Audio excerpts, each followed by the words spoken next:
She was like, no, you need to come in as the character, right? So as we were doing more and more of the auditions, A kid from South London, no industry name, no powerful family waiting to open doors, just discipline, hunger, and a voice built from silence.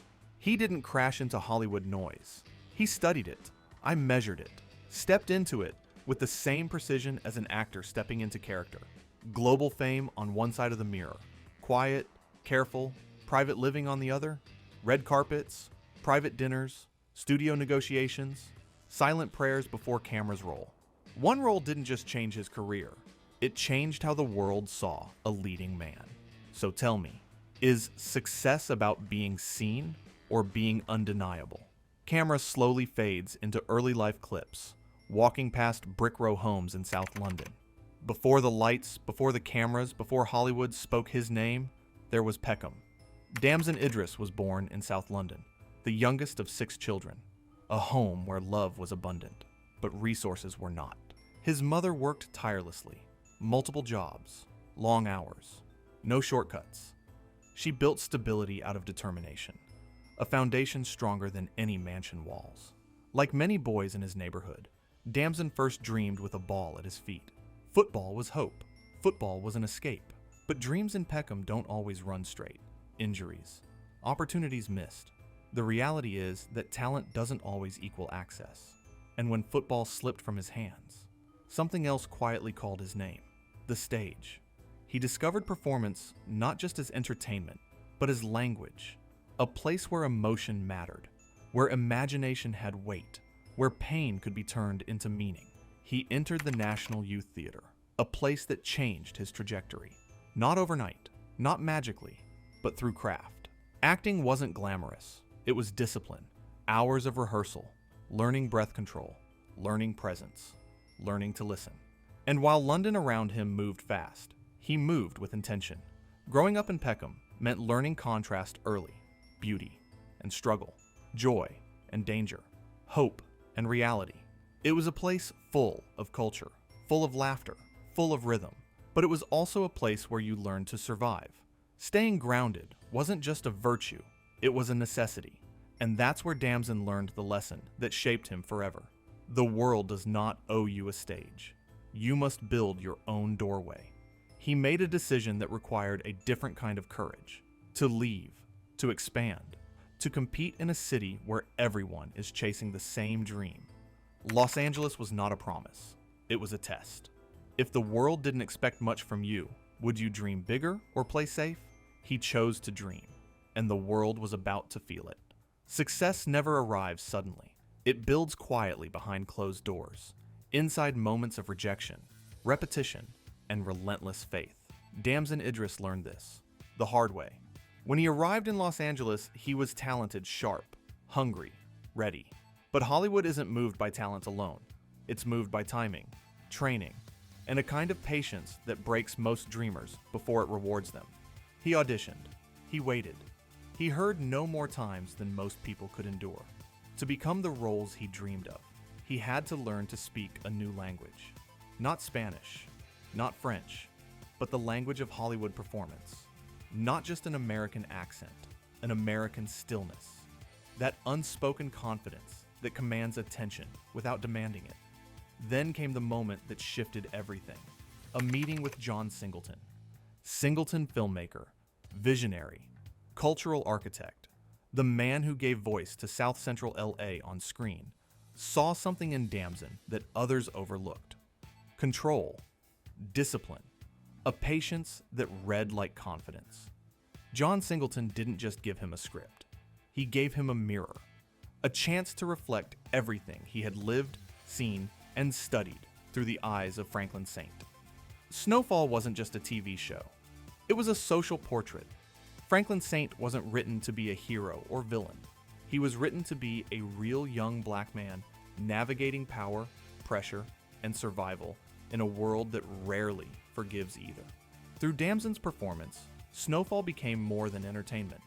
It became a cultural mirror reflecting the systems, choices, and fractures that define power in America. His acting wasn't loud.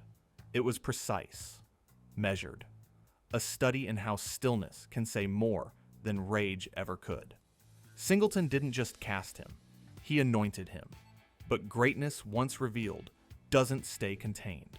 The world saw what he could do, and the door opened wide. Each new role revealed a different face. The philosopher, the soldier, the lover, the man holding secrets beneath a composed surface. Unlike many rising stars, he didn't chase visibility. He chose selectivity. He treated every role as architecture crafted, weighted, intentional. In an era where fame is built on noise, Damson built his influence with silence, a silence full of intention. The final season of Snowfall wasn't just television, it was closure. For Franklin Saint, and for everyone who watched power corrupt, love fade, and ambition turn to isolation. When the screen faded to black, people didn't just say, "That was a great show." They said, "That was a performance that will be remembered." He didn't just play the role, he became the standard for it. But behind the spotlight lives a world most never see, where the man who carried so many characters finally sits in his own stillness, writing, reflecting, recentering. For Damson Idris, the rise wasn't about fame, it was about foundation. Each no taught him timing, each role taught him grace, and each silence taught him how to listen to the art before it speaks. In the story of modern black cinema, there are actors who follow the light and those who become it. Damson Idris, disciplined, deliberate, undeniable is both. Luxury in Hollywood is often loud. It roars through red carpets, gleams on wrist shots, and proclaims itself from every billboard. That is not Damson Idris's language. His kind of luxury is a private dialect. It speaks in measured breaths, in the pause between lines, in the careful way a morning light crosses an empty room. It is intentional. It is earned.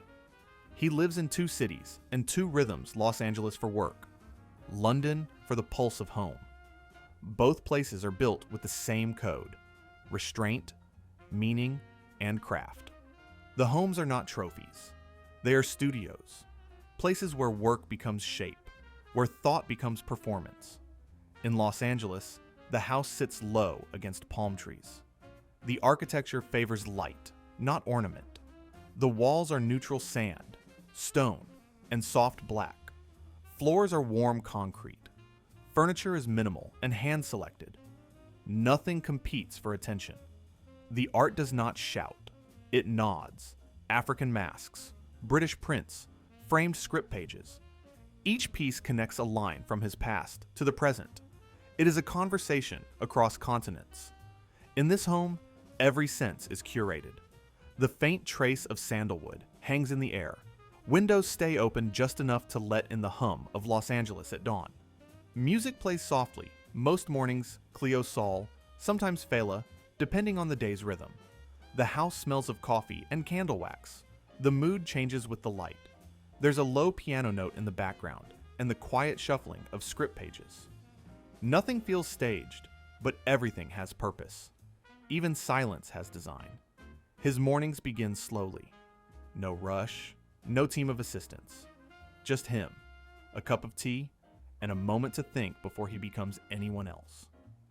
The first hour of the day belongs to reflection. He reads, breathes, moves lightly through space. The air feels almost still, like the calm before a scene begins. He keeps a small library of books on acting, philosophy, and history. Not for show, for study, for discipline. When he prepares, the room looks like a lab. Notebooks open, a quiet recorder, a cup of tea cooling on a coaster. The ritual is deliberate. He reads a scene out loud 3 times, then reduces the noise until what remains is truth. The practice is never dramatic. It's quiet work lines whispered, gestures tested in the reflection of a window. Sometimes he records a take, then plays it back while pacing slowly. The process repeats until the rhythm feels lived in. Around him, the house stays still, blinds half drawn, light bouncing gently off polished concrete. The sound of the city outside becomes part of the metronome. Between sessions, he writes notes in a small leather journal. Thoughts on tone, posture, emotion. Every page carries a date, every word logged in fine black ink. It's not performance, it's process. That quiet repetition is the core of his luxury, the freedom to refine until the truth sounds effortless. Light matters to him, not because it photographs well, but because it reveals. Morning streams across the piano, across a page of notes. He writes, he rewrites, he listens. In a city that trades in excess, he treats light like a tool to reveal flaws, to shape a tone. The kitchen is simple. He cooks. He says food focuses the mind. Meals are plain and precise. Grilled fish, seasonal greens, coffee brewed with care. The act of cooking is part ritual, part reset. It is one way to keep the body quiet while the mind sharpens. Outside, a small garden folds into the house. Succulents, native shrubs, a stone path. It smells like rosemary and warm earth on summer evenings. He uses the outdoor space to move slowly. 10 minutes of breathing work, a few minutes of shadow boxing. He favors practices that strengthen both the body and the control in the body. Mobility, breath, posture. The training is not for spectacle, it's for longevity. His private training room, the studio, is modest. Black mats, a few free weights, a practice corner for movement work. There is also a recording nook, a mic, a stand, a laptop with soundproofing. He records lines here. He works on cadence and silence. It's a place where performance and life merge. The garage reflects the same logic. It is a tidy, purposeful space. No excessive fleet. No hyperbole. Each vehicle is chosen for a reason. There's a Mercedes-Benz G-Class. It is a presence without profanity. The G-Wagon announces arrival, but does not scream. He drives it when visibility is required. Premieres, meetings, production calls. It fits the role he sometimes needs to play. Authority, without arrogance. A Range Rover Sport sits nearby, a nod to his London roots. It is familiar, reliable, and engineered for comfort. He chooses it for longer drives, and for the simple reminder of where he came from. The Range Rover is usability woven into prestige. Then a Porsche Panamera. Elegant, athletic, balanced. It does what it promises with quiet efficiency. It is a car that moves with intent. Swift when called upon, unassuming when it arrives. He enjoys it for the blend of performance and calm. These cars are not trophies on display. They are tools. They are extensions of the same practice that governs his art. Choose deliberately. Move purposefully. Let the work speak. The same deliberate rhythm extends beyond the garage. He treats the transition from work to presentation as a kind of choreography. Before events, he lays each outfit out himself, pressed, balanced, aligned by color. There's no stylist chaos, no rush. Music fills the background again. Erykah Badu or a Miles Davis vinyl helping him set the tone for whatever comes next. In those quiet moments of preparation, the difference between fame and focus becomes visible. Fashion follows the same script. Damson's look is composed, not constructed. He favors cloth that breathes and lines that last. Labels matter less than cut, fabric, and proportion. Wales Bonner sits beside Dior Men and Fear of God in his wardrobe, not as logos, but as collaborators in a consistent visual language. He layers neutral tones, clean tailoring, and discreet details. A shirt is never a billboard. A shoe is never a proclamation. Accessories are memory anchors. A cufflink given by a mentor. A watch that keeps rhythm rather than attention. On red carpets, he arrives like a scene he already knows is simple, precise, and unsentimental. Cameras click. The world expects spectacle. He gives presence. Presence is a skill. It does not require noise. Jewelry is meaningful, but minimal. A ring handed down. A necklace that holds a name. Nothing ornamental that distracts. He prefers pieces that carry provenance, objects that carry a story, not a price tag. In photographs, these choices read as confidence. Understated, personal, permanent. Even scent is part of the composition. Earthy vetiver, a trace of cedar, the kind of fragrance that lingers only when you move closer. He laughs when asked about brands. It's just what feels like home. The same goes for textures in his space. Linen that wrinkles softly, leather that ages well, candles that burn slow. None of it screams wealth, all of it whispers attention. These small sensory choices are where his identity lives, now not in abundance, but in awareness. Art sits at the center of his private life. He supports creators whose work echoes identity, migration, and belonging. His walls host emerging artists from London and Lagos, sculptors who fold memory into wood, painters who capture the texture of streets he grew up on. These pieces are not investments to be flipped. They are conversation partners. He chooses art that forces him to remember who he is and to challenge who he might become. Even the technology in his life is careful. Cameras are for work. Phones are minimalist. He uses a basic workflow for notes and scripts. Notifications are silenced for large swaths of the day. He protects attention like a professional athlete protects the body. Silence is not emptiness, it is a resource. Night routines are the same. Wind down practice, a short walk, journaling.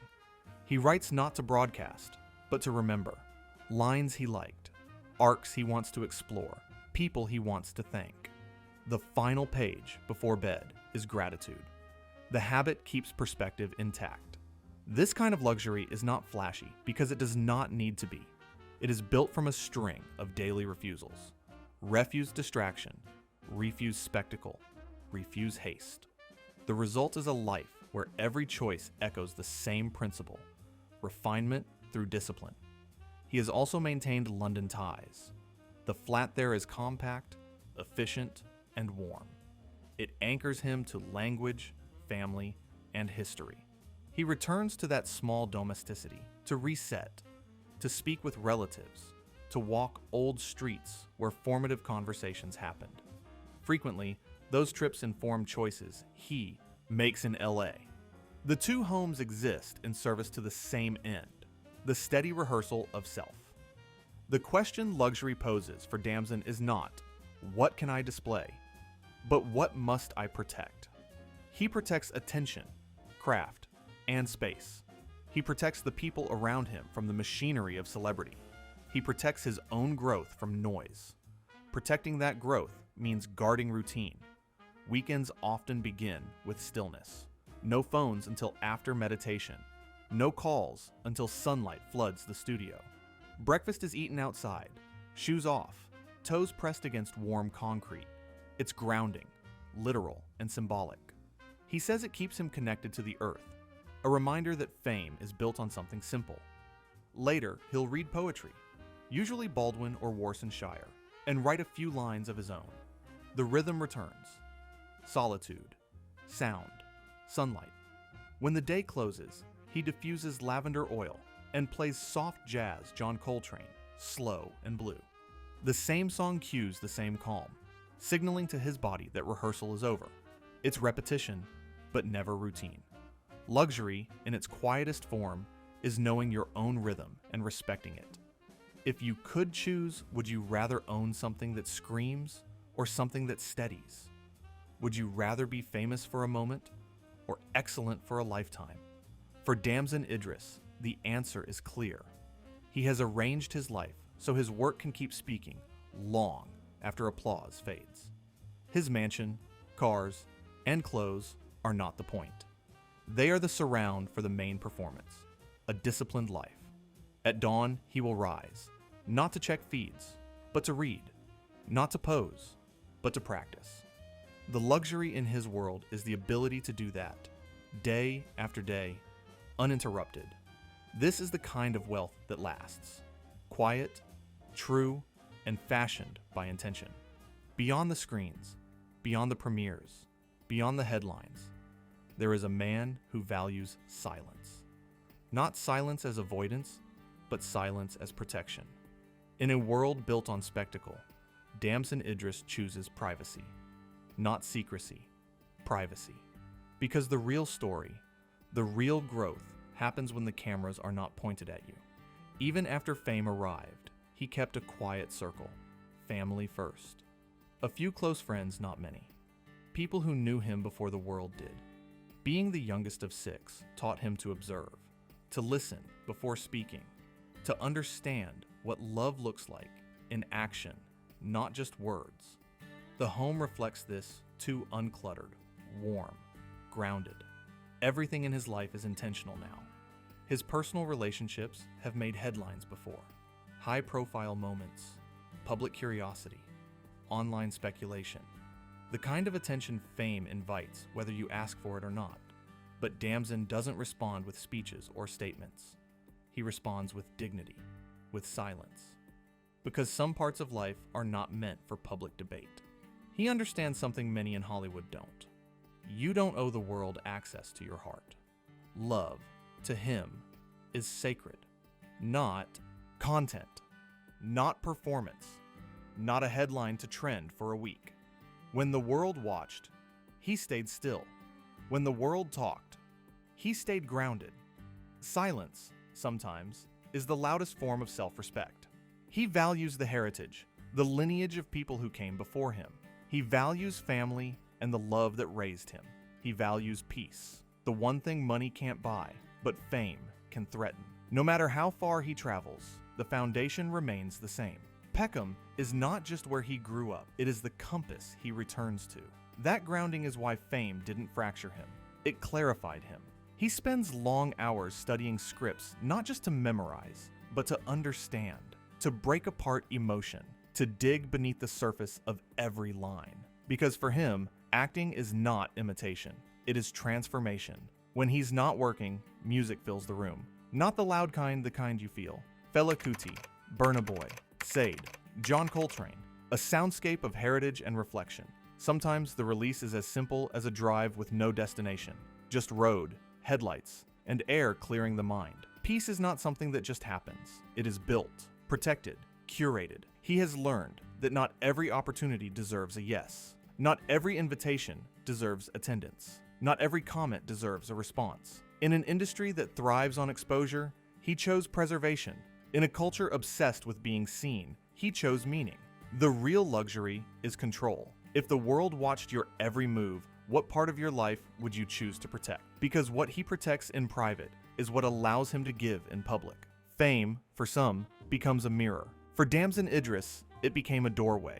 He didn't simply rise for himself, he rose to reach back. Because he remembers what it felt like to dream in a place where dreams were not designed for you. When Damson returns to London, it's rarely for spectacle. No press runs, no staged homecomings. He goes to school, community art centers. Youth theaters are the same kind of spaces that once shaped him. Not to give speeches from a stage, but to sit, to listen, to let the next generation know that their voices matter not someday, but now. He tells young actors the truth. Talent matters, but discipline sustains. And identity is your compass. He encourages them to keep their accents, their culture, their tone, their rhythm, their stories. Because for decades, Hollywood demanded.